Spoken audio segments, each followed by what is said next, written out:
She was born on 23rd February 1957. She uses the beauty of the nature and simplicity of the people living amidst the beautiful nature. She says the old world changes rapidly. From the beginning to end, she is talking about nature here.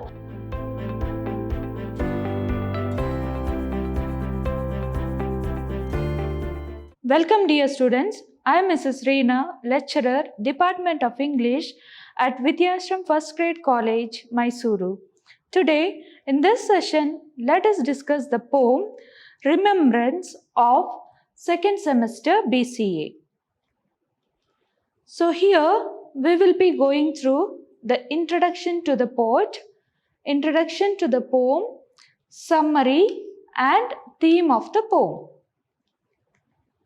So, Mamangdai is the poet of the poem Remembrance. She was born on 23rd February 1957 and she completed her schooling from Pine Mount School, Shillong, Meghalaya. So she belonged to the northeastern part of our country. You might be knowing how beautiful the northeastern part of our country is. So the beauty or the nature itself turns people into be poet. So here even she, Mamangdai, even she was influenced by the beauty of the nature made her to become a poet. So she received Padma Shri in the year 2011 from the government of India.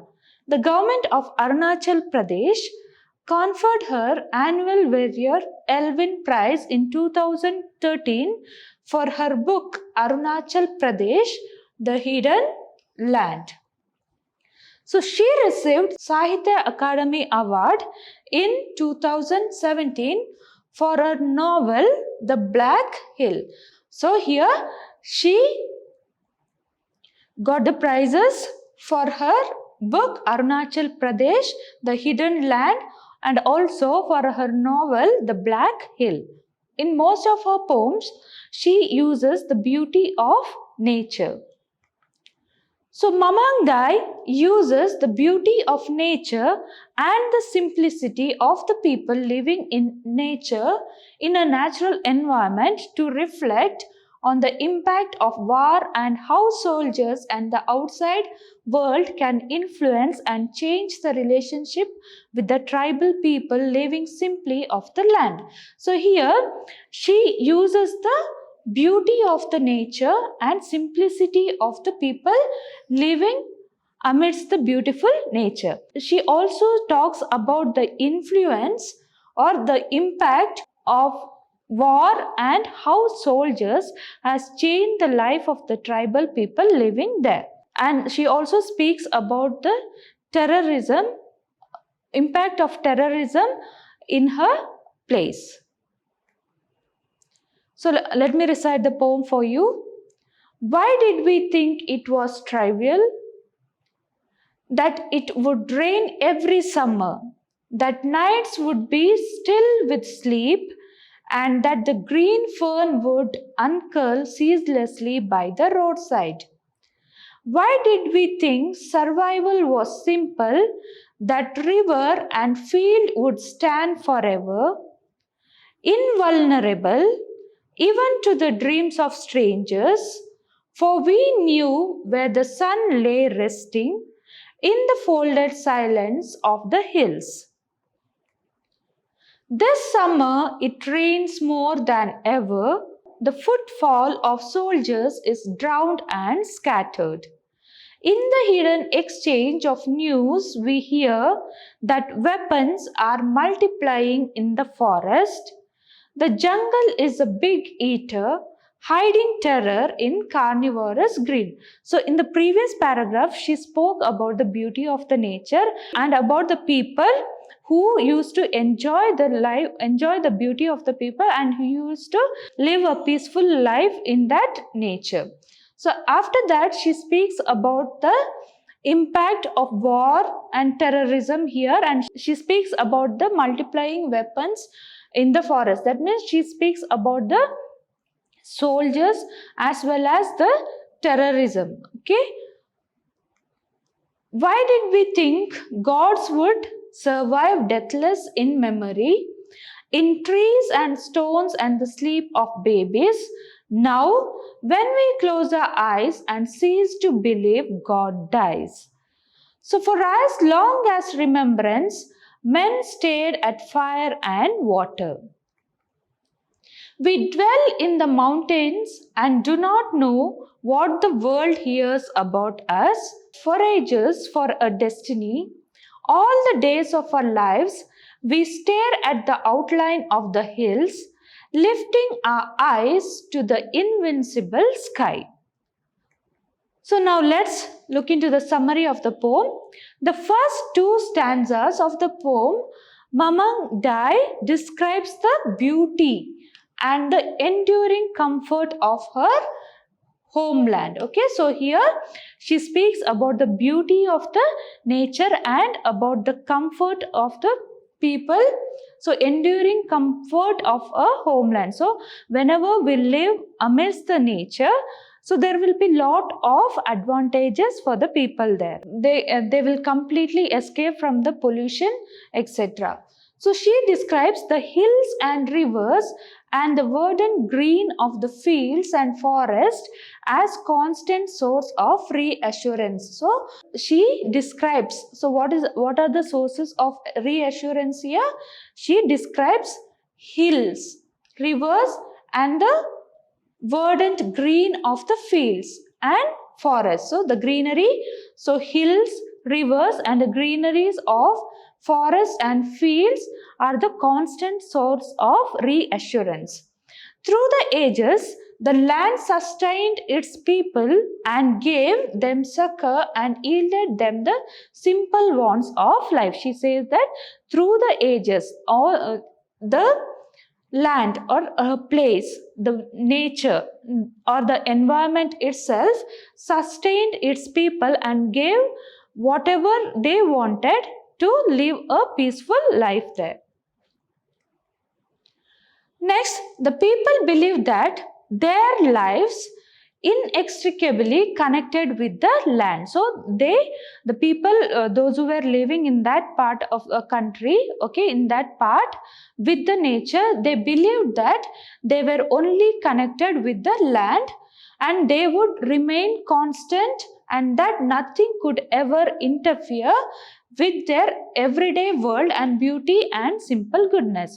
So those who were living in the previous years, they thought that they are going to remain constantly like this with the nature peacefully. They thought that nothing will interfere into their life and it will change their life. They had a concept in their mind that the nature, they are going to lead a happy life only with the nature and they will have all the goodness in their life. So, but changes did occur. So, the dream or the thought of that people was false. Okay, suddenly after that, after few years, changes occurred. And let's see what are the changes. All that the people had believed about nature changed. Unfortunately, not because of nature itself, but because of the interference of man. So they thought previously the people or the tribal people, northeast states, thought that there won't be any changes in their life, but there was changes, and that change, the reason for that change was, it was not only the nature, but it was because of the interference of man. And the next two stanzas of the poem reflect the change of nature. It reflects the change in nature. And the excess rains battering the land, the distributing activities of revolutionaries, and the alarming presence of the soldiers, politics, and violence that disturb the land. So here the poet speaks about the things which disturb the peace of that native people. Let's see what are that. So it is the excess rain battering. So this excess rain, it is a natural a natural thing. Okay, this excess rain caused flood, and the reason for that flood was the people itself, the man itself, because for his own benefit he has destroyed the nature, and that has caused for natural calamities. And he also speaks that disturbing activities of revolutionary was another cause, and alarming presence of the soldiers, then politics and violence. All these things has disturbed the land, or disturb the land here means disturb the people. So as a result, the forests are no longer spaces of verdant greenery, but spaces of carnivorous green, ominous and portending trouble. So as the interference of man became more, the forest, once the poet said that forest and the verdant greenery of forest and fields were giving goodness for them or happiness. They were happy with that. But now it has, as a result, the forests are no longer, these forests are no longer the spaces of verdant greenery, but it has changed the spaces of carnivorous green. That means here it has become a place for terrorism. Okay, terrorism, so many soldiers and so many terrors enter there, and they have completely destroyed the peaceful mind of the people. While the jungle is indeed a dangerous place, so the forest and jungle, it was a place of greenery for the people, and it used to provide so many things, necessities for that people. But now it has changed into a dangerous place with all kinds of threats from wild animals. Now jungle has turned into a threat from wild animals.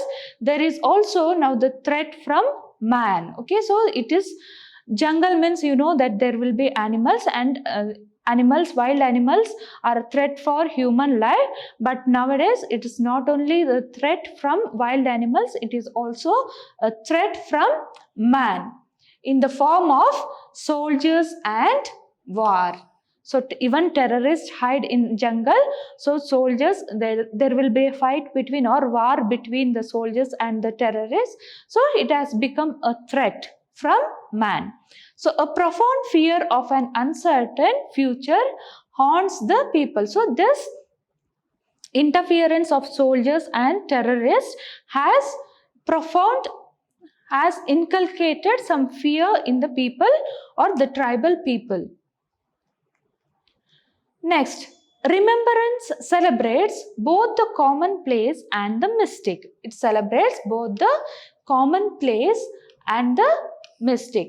The old world changes rapidly in the shadow of armed forces and insurgents. Okay, here the poet says that the old world here refers to the previous world where people were happy only with the nature, beauty of the nature and the environment around them, without the interference of any other people, or without the interference of soldiers or other terrorists. So here now she says the old world changes rapidly. It's not a little bit, it changes rapidly in the shadow of the armed forces, that is soldiers, and insurgents, that is terrorists. So she concludes her poem by reflecting on remembrance and the fact that men have always had relationship with fire, that is here man-made. She compares fire to man-made things, and water, fire and water. So water here she compares with nature or God-made. So she says that man had a relationship between the fire and water. That is, she says that, so fire here means all the man-made things which spoil. Fire is a dangerous thing. Okay, and she speaks about the dangerous aspect of the life, or dangerous interference of the man. Though the new inventions had advantage on the people, at the same time there were a lot of disadvantages too. So she compares all the man-made things to fire and water. that is the nature. Water is very essential for life. So she compares nature and the God-made things. All God-made things are not for our destruction, it is for our protection. So we have to think that. So she has compared the God-made things or the nature to water. So fire and water. She says that so men have always had relationship between fire and water. So we have relationship between both man-made things and also the nature or God-made things. So for as long as remembrance or men stared at fire and water, so the end of poem suggests the beginning of the newly changing world order. So here at the end of the poem, the poet suggests about the changes or suggests the beginning of newly changing world order. As the number of man-made things increases, there are a lot of changes in the world and sometimes it may lead into destruction of man. So here she stresses on that. Thus, the poem succeeds in capturing the unique socio-political conditions of Northeast India. Okay, so here she speaks about how the people of Northeast were living happily or peacefully amidst the nature or with the nature, but after that, how their life has changed. Now, in that part, Northeast part of our country, people are staying or living there with fear due to the interference of soldiers and the terrorists.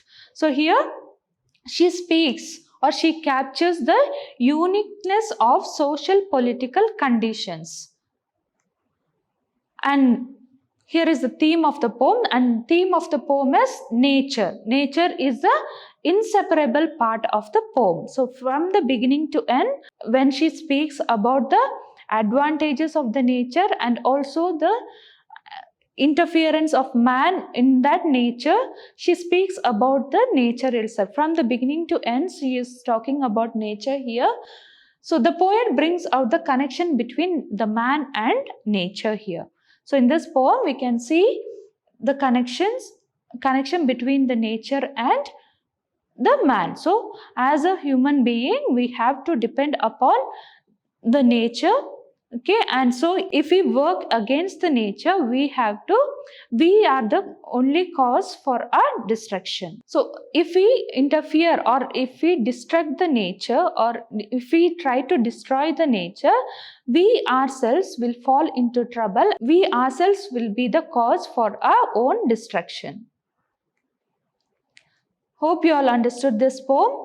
So Remembrance was a poem which deals with nature and it was about the northeastern part of our country. It was regarding the life of the people of northeastern part of our country. So in the next session, let us discuss the prose My Greatest Olympic Prize.